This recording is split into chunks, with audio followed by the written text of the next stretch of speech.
भारतीय रेल का special train क्यों पब्लिक के लिए सरदर्द बन गया है। स्पेशल ट्रेन का कोई माई बाप नहीं होता है। इसका एसी काम करना बंद कर देता है। आप मिनिमम 6 से 12 घंटा ये डिले होती ही होती है। इसमें कोई पेंट्री कार्ड नहीं होता है। मिनिमम पेनल्टी है जो 455 रुपीज़ थर्ड एसी का, लेकिन स्पेशल ट्रेन में यही पेनल्टी 980 रुपीज़ हो जाती है। स्पेशल ट्रेन रेलवे का राजस्व तो देती है, लेकिन ये यात्रियों के लिए फुल ऑफ स्कैम है। दोस्तों, आज के इस वीडियो में हम ये समझने की कोशिश करेंगे कि भारतीय रेल का स्पेशल ट्रेन क्यों पब्लिक के लिए सरदर्द बन गया है। ट्रेन ऑन डिमांड, टीओडी भी जिसको बोलते हैं, भारतीय रेल जम के चलाती है। समर स्पेशल कह लीजिए, पूजा स्पेशल कह लीजिए, या कभी भी रश ज़्यादा हो जाता है, लोगों की ट्रैवलिंग करने वालों की संख्या ज़्यादा हो जाती है, तो ट्रेन ऑन डिमांड चलाया जाता है। और ये फुल ऑफ स्कैम, अभी तो लोग बोलना शुरू कर दिए हैं कि ये फुल ऑफ स्कैम है इंडियन रेलवे का स्पेशल ट्रेन। क्यों है ये सारा कुछ आज के वीडियो में डिटेल से चर्चा करेंगे। तो स्पेशल ट्रेन, आपको पता है, जिस ट्रेन के नंबर के आगे 0 लग जाता है वो स्पेशल ट्रेन हो जाता है भारतीय रेल का। क्यों ये परेशानी का सबब बन गया है यात्रियों के लिए।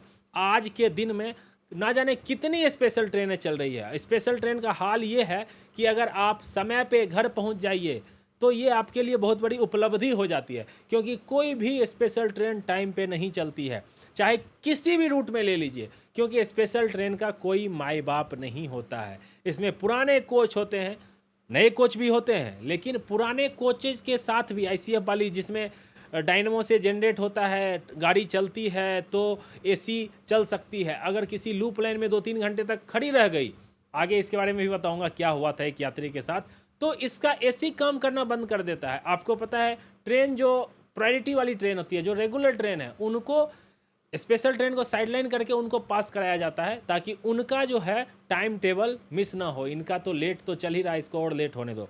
तो सबसे बड़ी समस्या जो है स्पेशल ट्रेन का कि ये टाइम पे कभी नहीं चलती है। मिनिमम 6 से 12 घंटा ये डिले होती ही होती है। ये कभी कभी रीशेड्यूल भी हो जाती है। आप स्टेशन पे चले गए, पता चला 5 घंटे रीशेड्यूल हो गई, या तो वापस घर आइए या स्टेशन पे रहिए। स्टेशन पे रहने के दौरान पता चलता है ये और 3 घंटे लेट खुलेगी, तो आपका स्टार्ट करते ही जर्नी हेल हो जाता है। दूसरा सबसे बड़ा समस्या इसमें क्या होता है, इसमें कोई पेंट्री कार्ड नहीं होता है। इसका कोई ठिकाना नहीं है कि ये 10 दिन चलेगी कि 15 दिन चलेगी। जब तक डिमांड है तब तक चलेगी, उसके बाद बंद कर दिया जाएगा। तो इसमें पेंट्री कार्ड हमने तो नहीं देखा है। आप अगर देखे हैं किसी स्पेशल ट्रेन में पेंट्री कार्ड तो बताइएगा। साइड पेंट्री हो सकता है कि हाँ, स्टेशन से खाना उसमें चढ़ाया और सर्व कर दिया, जनरली वैसा हो सकता है, लेकिन इसमें खास इस ट्रेन के लिए कोई पेंट्री कार्ड की सुविधा नहीं होती है।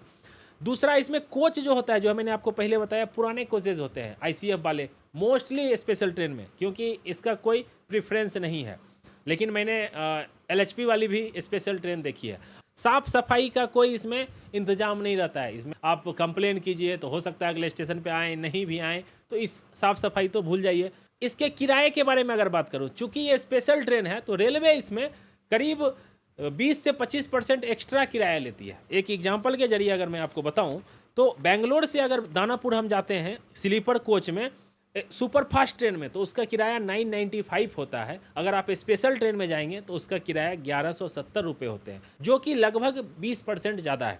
अगर थर्ड एसी में जाते हो तो 2470 रुपीज़ आपको पे करने पड़ेंगे संघमित्रा सुपर फास्ट में। अगर स्पेशल में जाते हो तो 2835 रुपीज़ पे करने पड़ेगा। इसी तरह सेकेंड एसी में 3550 संघमित्रा में, और स्पेशल ट्रेन में 3970, लगभग 4000 रुपीज़ आपको पे करने पड़ते हैं। इसमें कहना है रेलवे का, चूँकि ये स्पेशल ट्रेन है, ट्रेन ऑन डिमांड है, तो इसमें जो रेलवे सब्सिडी देती है यात्रियों को। आपको पता है कि जब ट्रेन में आप सफ़र करते हो तो एक्चुअल फेयर जो कॉस्ट है उससे रेलवे सब्सिडी देती है यात्रियों को, ताकि उसका फेयर कम लगे। चूँकि स्पेशल ट्रेन है तो इसमें ये सुविधा उपलब्ध नहीं है, इसमें कोई कोटा नहीं होता है।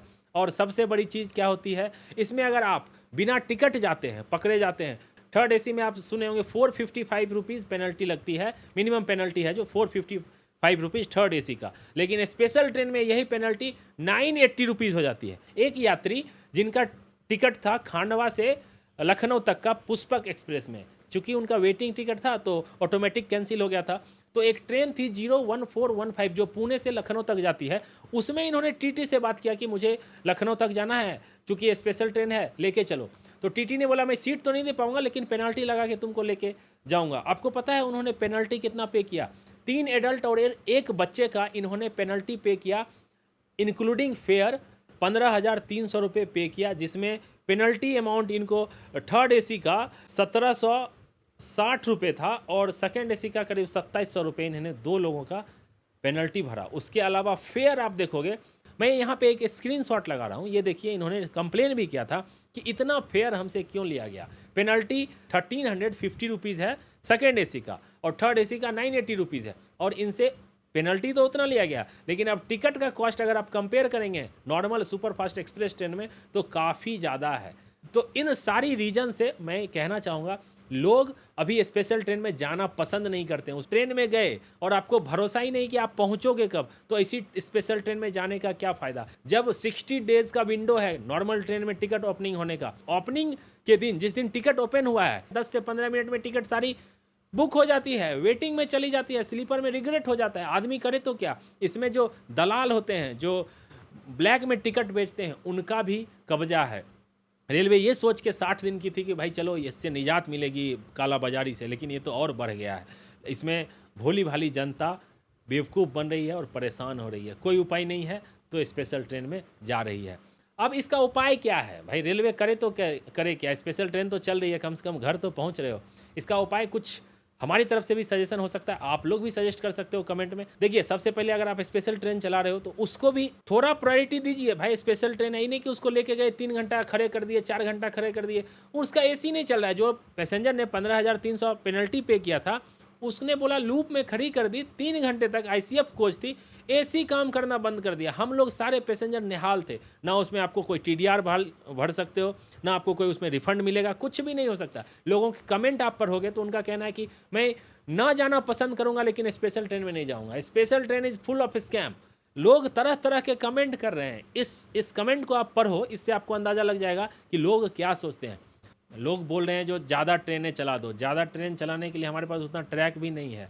ऑलरेडी जो अभी ऑक्यूपाइड ट्रैक है उसको मेंटेनेंस करने के लिए कभी कभी ब्लॉकेज लेना पड़ता है, गाड़ी को रोकना पड़ता है, उसका मेंटेनेंस भी होना चाहिए। अब लगातार ही ट्रेन चलेगी तो उसका मेंटेनेंस कब होगा। अब रेलवे काम कर रही है, इंफ्रास्ट्रक्चर बढ़ा रही है, डबलिंग ट्रिपलिंग जगह जगह देख रहा हूँ, 4 लाइन भी बन रही है। जब वो सब कंप्लीट होगा तो एक साथ 2-2 ट्रेन आप देखोगे, पैरेलल रेस जो दिखता है ना वैसा टाइप में आपको कई एक जगह दिखेगा। लेकिन हम बोल रहे हैं जो स्पेशल ट्रेन ही आप चला रहे हैं तो उसको थोड़ा प्रायोरिटी दीजिए। अब 12 घंटा 18 घंटा लेट कर दे रहे हैं, उससे पब्लिक परेशान हो रही है, चलने के बाद लेट हो जा रही है, तो थोड़ा प्रायोरिटी उसको भी दीजिए जैसे दे सकते हैं। खाने पीने की व्यवस्था अच्छी से होना चाहिए, साफ़ सफाई होना चाहिए। और फेयर चलो स्पेशल है तो उसमें रेलवे का अर्निंग भी भरपूर होता है, क्योंकि 30% एक्स्ट्रा, आप समझ रहे हो कितने पैसेंजर सफ़र करते हैं। पेनल्टी में अलग एक्स्ट्रा अमाउंट रेलवे का उसमें प्रॉफिट होता है, इसलिए रेलवे उसको स्पेशल बना के ही चलाती है, उसको रेगुलर नहीं करती है। जिस रूट में ज़्यादा रश है, ज़्यादा लोग जाते हैं, उसमें सिमिलर एक ट्रेन देना चाहिए। जैसे क्लोन स्पेशल चलाती थी रेलवे, उसको रेगुलर कर देना चाहिए। उनको पता है कि सालों भर इस रूट में भीड़ है, तो उस ट्रेन के आसपास 2 घंटा पहले 2 घंटा बाद शेड्यूल बना के एक ट्रेन छोड़ना चाहिए। कोच का प्रोडक्शन बढ़ाना चाहिए। कोच आपके पास जो ऑलरेडी रेलवे बोले हम 13,000 जनरल कोच बना रहे हैं, उसके अलावा और भी कोचेज़ का जो रफ्तार है उसको बढ़ाना चाहिए, ताकि आपके पास अच्छी कोचेज हो। ICF को बिल्कुल हटा देना चाहिए, वो सेफ़ भी नहीं है। पहले चलती थी, अभी भी उसको धीरे धीरे हटा रही है, लेकिन उसमें थोड़ा जोर करना चाहिए।